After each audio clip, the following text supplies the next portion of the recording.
Star Citizen combines elements of a massively multiplayer role-playing game, a spaceship sim, and first-person shooter, all in a vast, persistent universe.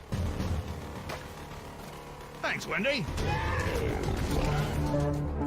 It has a large, loyal fan base. Previously, we couldn't have done a planet like this before. When I was a kid, I wanted to be an astronaut. I ended up being a dentist.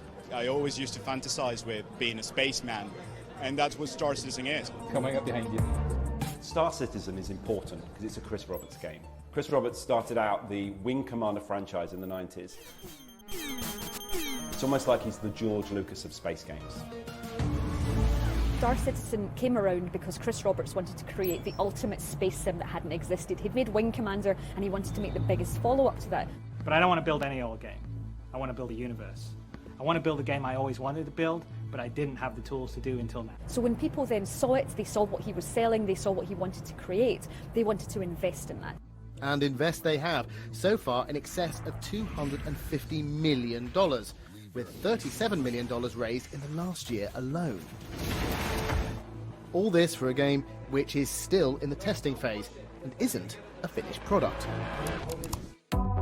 Cloud Imperium Games has been developing Star Citizen since 2012. It now has a team of 500 spread across 5 studios in the UK, Germany and the United States. This is the LA office.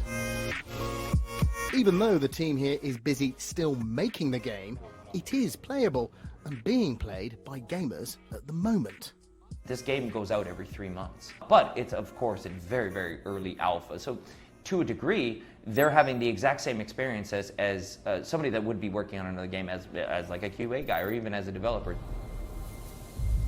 But this is a game which from its inception has proved to be controversial.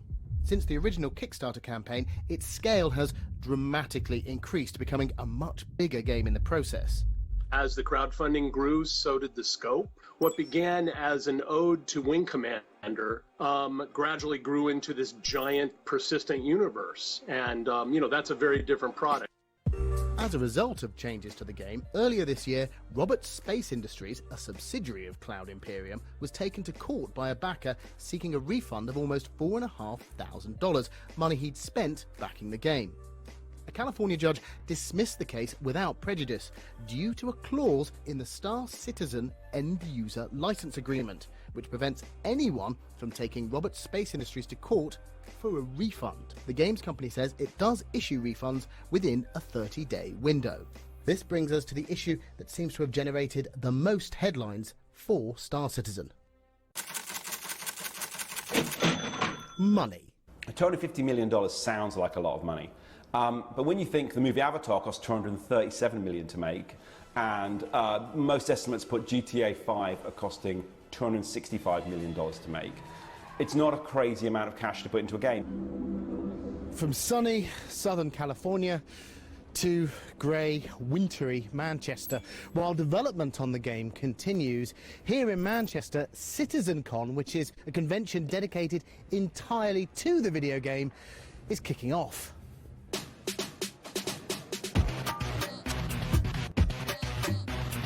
CitizenCon is where fans and backers of the game can meet each other as well as the game's development teams. One of the aspects of the game which has attracted a lot of attention is the ships. There are a plethora of different ships in the game, big and small. They can be purchased with in-game currency, or backers can use real cash, which Cloud Imperium says goes towards further development. Rumours are rife of some backers spending thousands on ships. Most of the people I meet at CitizenCon have more modest budgets. How much money have you spent so far? That's only about $75 to $100. Probably invested about £250 into the game. Maybe like £60 or something like that. There's always exceptions to the rule, though. Yeah, that definitely doesn't look friendly.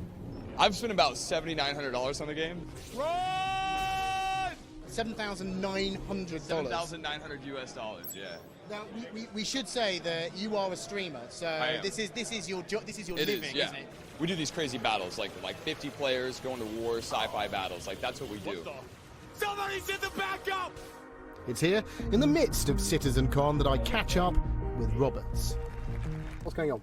Well, I mean, we're trying to build a universe at like a level of detail that no one's done before, and so it's taking longer than we were anticipating when we first announced it. There's an awful lot of online negativity around Star Citizen. Why do you think that is?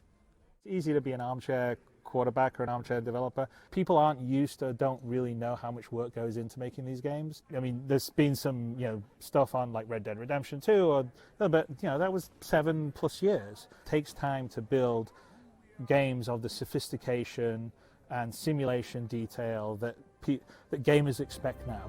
I might just have a gig that I could use you for. So what's new? The new Planet technology we have, which is much higher fidelity. We've been working on dynamic weather. The other really big thing that we're showing, the first time we're going through a jump point or a wormhole. Basically, as we carry on, we'll be opening up more star systems. Next year, we've been promised the release of Squadron 42, the single-player campaign aspect of the game. But for now, development continues on the main Star Citizen experience. It seems this game's journey is far from over.